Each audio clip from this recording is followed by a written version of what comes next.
Hey,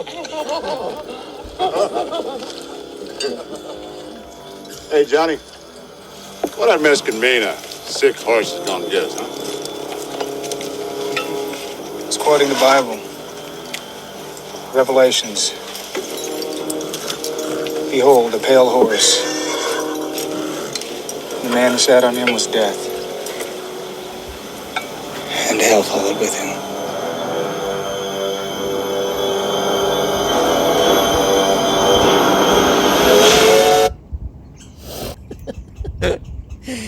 Pepper for your steak.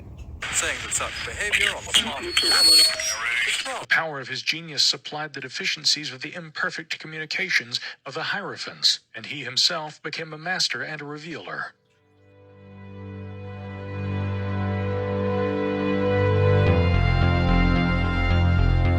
We thought we had something different here, you see. We live in both a very fragile and precious experiment in democracy, and we live in an empire that is experiencing profound decline. Reptilian agenda. Okay, let's talk about the reptilians. So you're saying the reptilians are luring humans to like Hawaii, to vacation spots?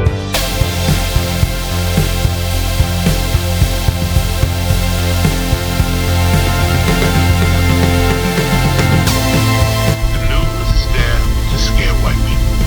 I've said this for years.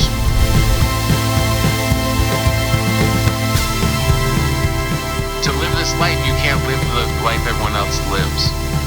You're not going to be partying on the weekends. You're going to be performing on the weekends. You're not going to be watching the big game on a Thursday night because you'll be in a club.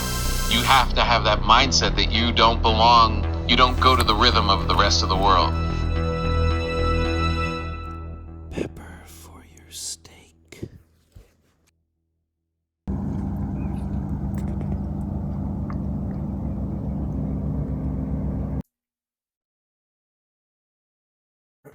Ladies and gentlemen, my name is Maverick Matthews, and you are listening to Pepper for Your Steak Road Vlog. I've been trying to come up with a better name than vlog. There is no better name than vlog. We're going to have to do what we got to do. I am broadcasting to you live from the Kranzberg, live right now, but recorded from the Kranzbergatania, somewhere in North Idaho. You can see a small model of the ship right here. But even that has to be kept secret for reasons that are secret. Thank you, new subscribers. Thank you, new subscribers to the YouTube channel. I am excited to be on this new conquest of America in visual artistic form. We're going to do some cool stuff. We're going to see some cool things. We're going to examine some things closely. This vlog show thing is still evolving. It doesn't have its own name. I have another project in the works. If you don't know about it, it's called The Last American Road Trip. And episode 1 just crossed 1,000 views. It's been out for 5 months or something. It's just now getting some attention, which is fine. I knew it would take a while.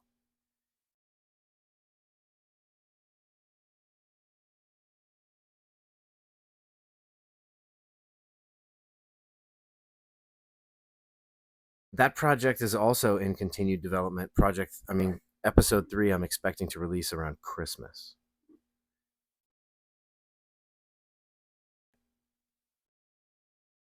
But the vlog, whatever we're doing now, here's to it, by the way. This is going to be kind of a search for meaning. You know, Dr. Hunter S. Thompson famously went on a search for the American dream. And he titled that first quest, fear and loathing in Las Vegas.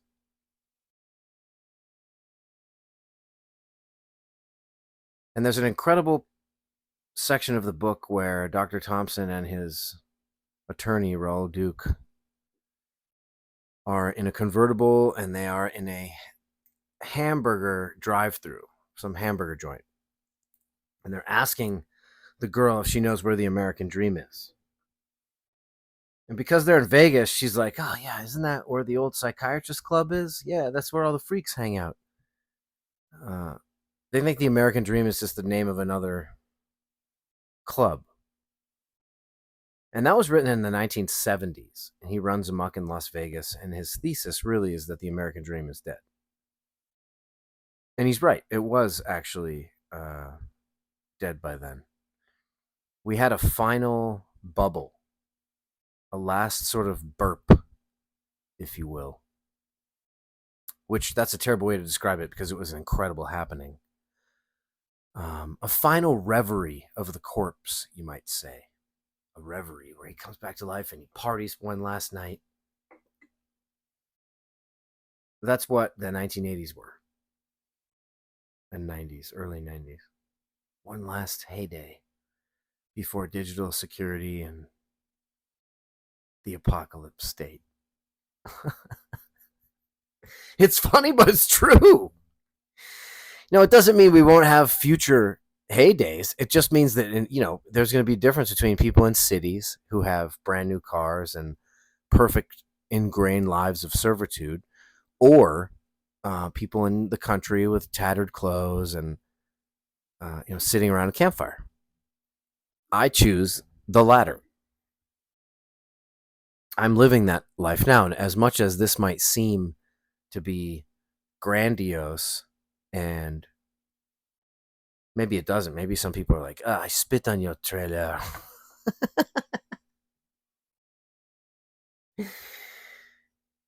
Anybody can do this.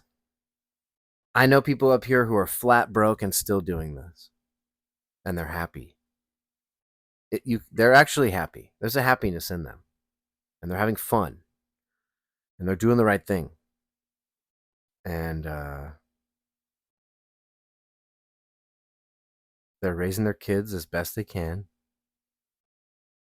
Even though they are total disasters. Who am I to judge what a total disaster is? Who is anyone?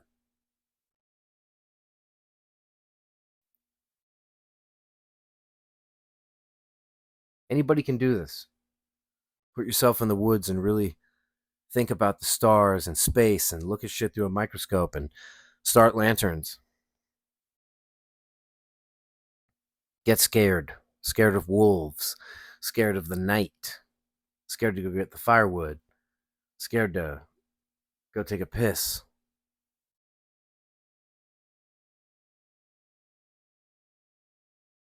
Those are moments when you find out what your true character is. And you may be embarrassed, actually, at certain times to find out what it is. And if you're around great people, they'll tell you. And they'll say, no, jump, come on, it's only 10 feet and the water's 50 feet deep and it's 68 degrees. Get in there, jump. You'd have to break your neck on the jump in order to get hurt on this. Just do it. I've been so fortunate to be surrounded by incredible people up here, ladies and gentlemen. It happened completely by accident, but I can tell you how to manifest that, because I say accident, I manifested it, and I'm not trying to take credit for it. But what I did was I made space in my life for something beautiful to grow. And then I tried to follow up everything.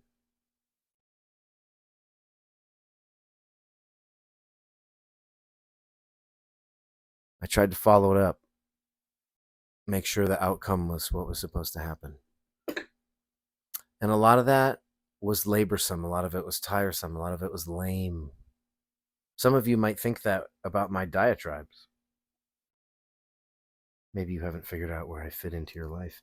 Maybe you're listening to me on the way to work and I really fit better on your pillow.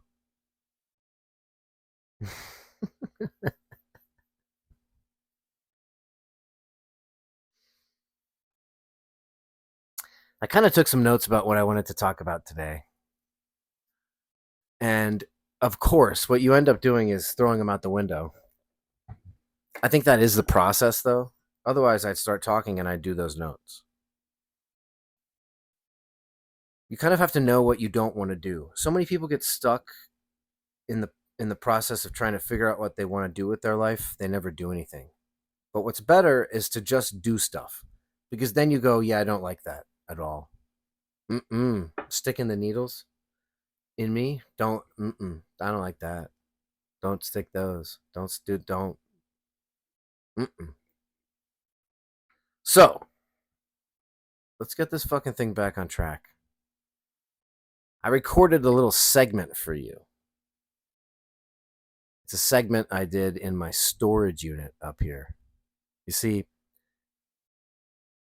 I'm trying to teach myself how to make everything art, how to be artistic in every move. Because I want my son to have that. And I think it's important to try dumb, silly things. Even if the outcome is, it's a storage unit. How bad can the outcome be? But maybe, whatever. The sheriff walks by and sees you having a glass of wine in your storage unit, talking to a camera, and, it de-escalates from there. That's possible, but not really. I picked the right place. I know the owners. Why? Because I took the time to meet them. Go the extra mile in your life. Just for a minute, forget about the Jimmy Kimmels of the world and the Donald Trump maneuvering and the people being murdered. And just look at your life. And Hollywood, actually, I had a couple positive takeaways. One of the most positive takeaways was that you can actually put effort in and make things beautiful. I touched on this in my really rambunctious last show.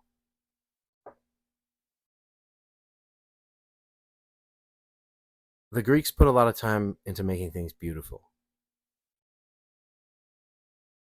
Hunter Thompson took it a step further and said, I can be a little weird and crazy and wild. And then I'm going to write about it and get paid to do it. The ultimate trick, to get paid to be the prankster, because you're teaching people that it's okay to not take this seriously. You're teaching people it's okay to live big, bright, bold, beautiful lives.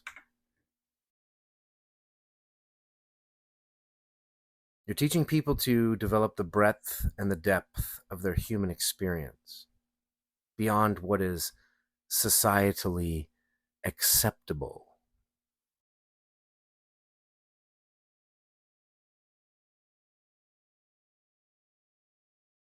Wild times, folks. Check this out. I made this dispatch for you from this is the foundational development of Kransberg North. Kransberg North is my properties in the North Pacific Northwest, which is really more sort of the high west, I'm going to call it, because North Idaho and North Montana are very different than Oregon and Washington. They actually have absolutely fucking nothing to do with those people, customs, tribes, or ideals. And I don't mean that in any discriminatory way. I just mean we're very conservative in terms of family values up here, and it's traditional. And we're trying hard to preserve it. And that's why I resonate with this area. I forgot where I was going with that point. I got so passionate. That's what happens. Just get so passionate. Check out this dispatch. Pepper for your steak.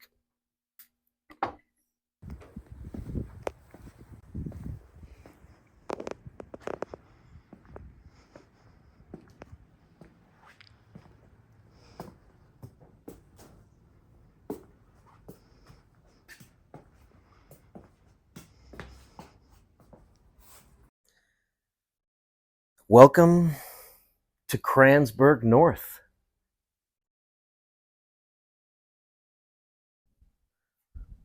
But my point is, what is my point? It's the energy of this. It just takes, you're on Game of Thrones now. You're Saul Wizard or whatever that fruitcake's name is.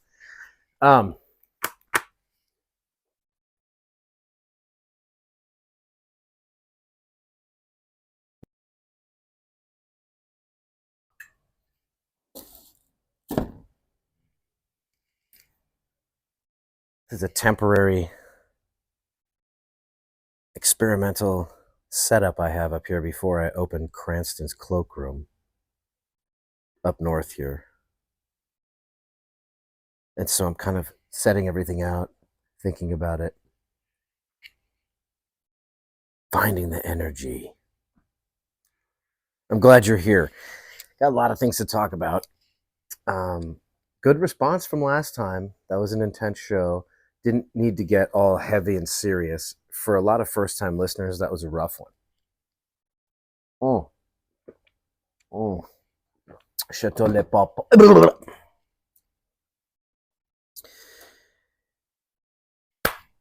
Let's check the notes. Last time we got really... Here we go. Okay, right. Last time we got really hardcore into religion and stuff. That would have been really off-putting. I can find if you were really committed to something like that. I want to reiterate that my intention is not to try to prevent you from having a relationship with the gods. I want you to have a relationship with the gods, but I want it to be genuine. I want it to be without boundaries, but not on the evil side. Understand that there is a difference between good and evil. But in order to have a true relationship with the gods, you have to create a space which entices them.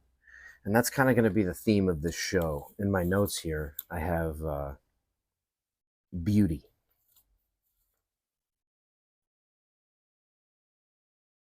I want you to start by thinking about the ancient Greeks. Now we have remnants of their temples. But beauty is what I really wanted to talk about. Because I think we have been intentionally divested of a lot of our beauty. And I know that sounds conspiratorial. And anyone who has invested a significant amount of time and energy into looking into what this world is, everyone who's done that realizes that at certain times in human history, people put a precedent, a focus on making things that were beautiful. Here's a good example. You've heard of the statue of David. I'm pretty sure that was Leonardo. Now, if I get one of these artists wrong, it doesn't matter. My point is Botticelli, Leonardo, Donatello, Raphael, the Ninja Turtles of Renaissance art. These people were all being privately commissioned to paint this art by really wealthy people. And it hung in their private homes and galleries, the statue of David in a private courtyard, until eventually these families bequeathed this stuff to the public in different era. So we wouldn't have any of that art. Leonardo da Vinci had to have a patron, somebody whose ass he kissed. And everybody looks back on him and they're like, oh, he's a master. He did all these things. He's so beautiful. But meanwhile, somebody had to pay for him to sit around and think.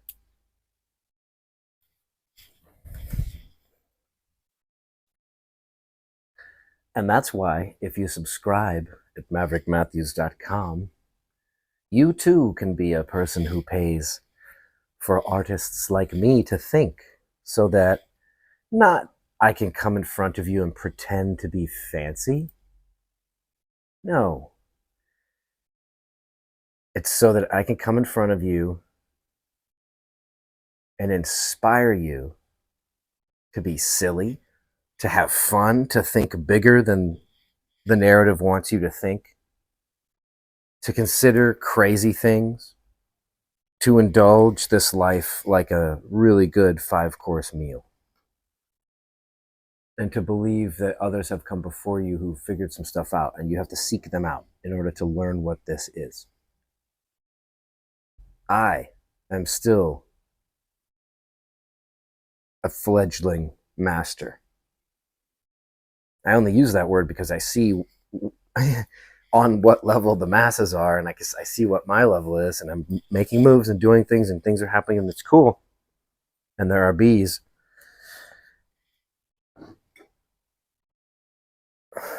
It's so funny if you knew what the bees meant. 1% of viewers and listeners will know what the bees mean. But all I'm doing is what Hunter Thompson did for me. He gave me permission to be the hero of my own novel. That's all I want to do for my son. I want him to not hurt people, not hurt himself, and be on a lifelong adventure. Even when there are dump trucks in the background, you still feel the energy of what is going on here and who does this? Nobody. That's why you should be doing these kinds of things.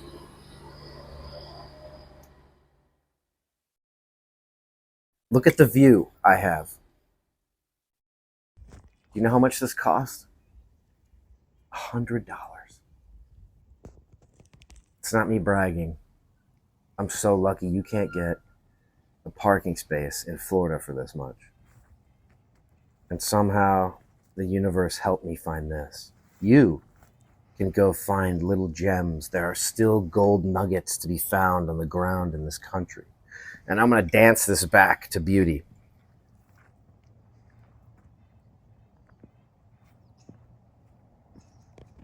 When a country's focus is on beauty, the overall resonance of its citizens is high. The Greeks pioneered democracy, civil order, talking. At the same time, they built giant, incredible buildings and frescoes and paintings and dyed their garments vividly, and everyone had a kind of expression.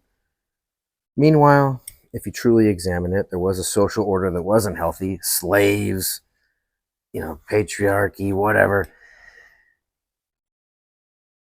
However, I would argue that has never changed from the beginning of human time. And what has changed is the expression of this.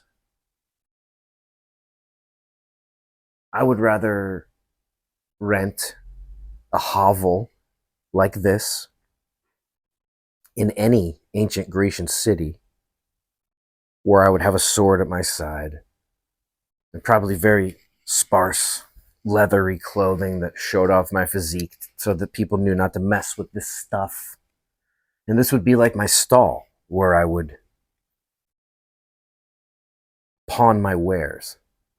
But I would definitely pick ancient Greece with their stone walls or whatever it was, even if they were like the movies, but they wouldn't have been. They would have been like some kind of like stone building, not unlike this, but earthen. 1 degree of separation is always the best goal.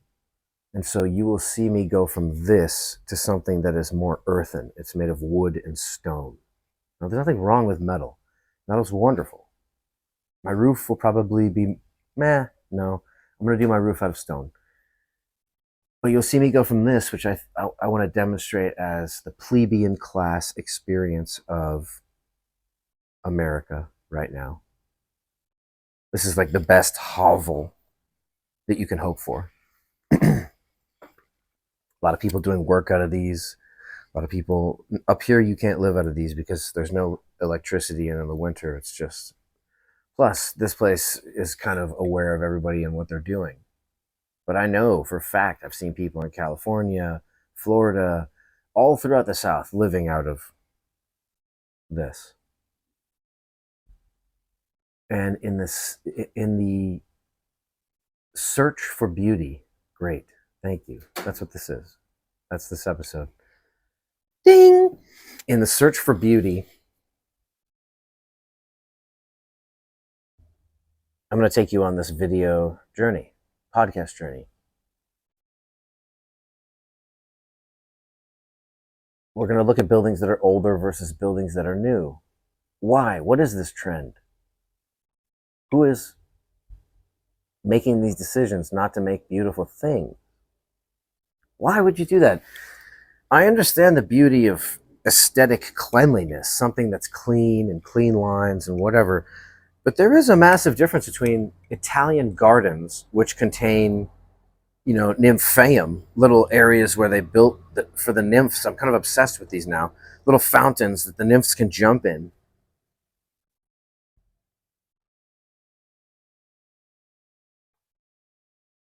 Life is not about the acquiring of stuff, even though it looks like that's what I'm trying to pitch here. No, this is the collateral that I have accumulated as I've walked, because when we walk, it's almost like we have a giant net cape behind us, like my fur cloak here. If you like this, by the way, it is a Christmas tree.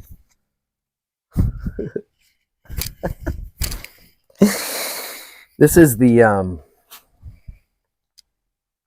skirt for a Christmas tree. But because I'm on the search for new and enticing accoutrement, it doesn't get better than a faux fur rug for your winter costume, which you will see develop here. But my point is, what is my point? It's the energy of this. It just takes, you're in Game of Thrones now. You're Saul Wizard or whatever that fruitcake's name is. We'll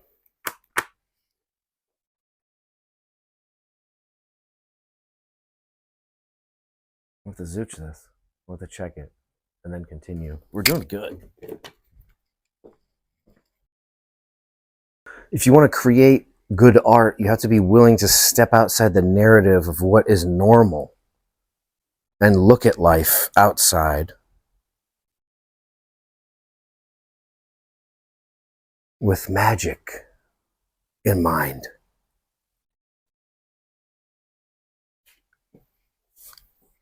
And then you can see life as magical, because it is. And then all of a sudden, you will seek out mentors that are the anti-Machiavellian, the ones that want to grow love in this universe, not wealth and finance. And you'll find that there's a massive library at your disposal. Not only of mentors, but of everything you could ever want. And it has nothing to do with money. If you can make a reality like this, just a silly little place you can go, just a place you can be and pretend that you're packing, but do anything you want at all to grow your mind, to find solace. Watch the transition of this place in these next videos and seasons and episodes. We're going to start developing the feeling of something and then make it a reality together.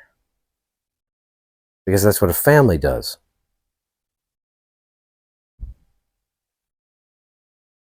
We need to come up with a name for this family. I think it's going to be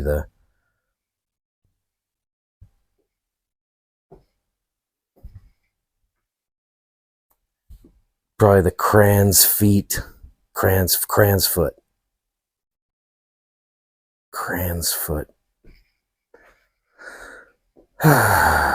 People of the Crans. The secret of Crans. Secret people. We got a lot of work to do. Think about beauty, ladies and gentlemen. Beauty is a crazy thing. Give yourself permission to be weird. If someone were to drive by, several people have driven by since I've been doing this, and they look in and they go, what in Jesus and Thumper's name is going on in here?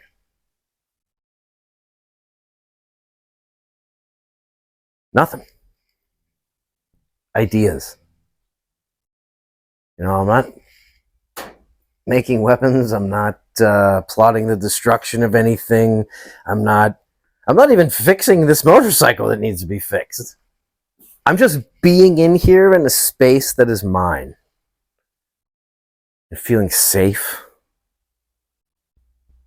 and waiting for the gods and the muses to bless me. That's the message from this episode. That is the goal in my life. That is the reason beauty needs to be the emphasis in everyone's life in a good society. When we raise our collective effort towards beauty together, we all get to enjoy that rising tide, because that rising tide does float all boats.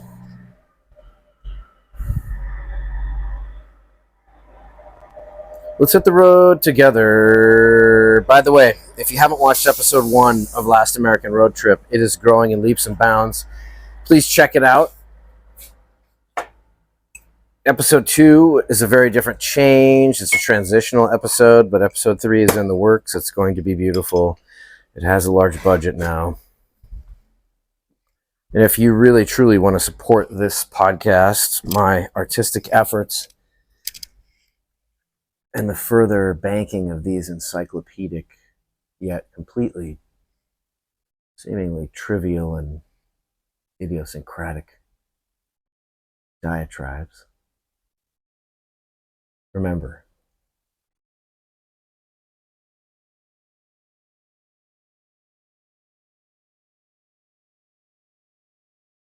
I'm not necessarily trying to be Picasso, who I think went into cafes and would draw hand-scribbled notes to pay for things. I mean, that would be pretty ridiculous.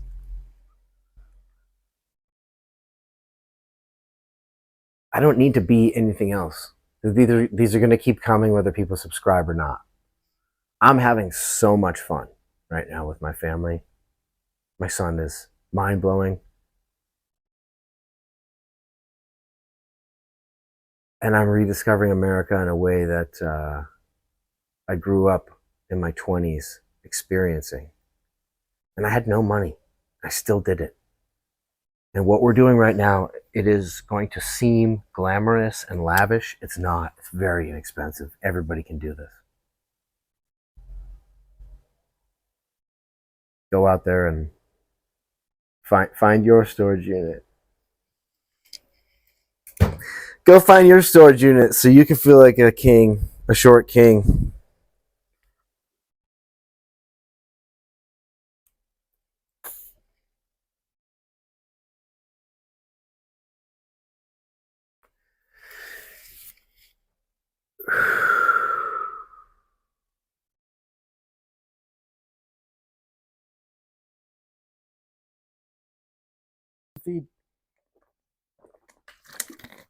Do that. Maverick Matthews pepper for your steak.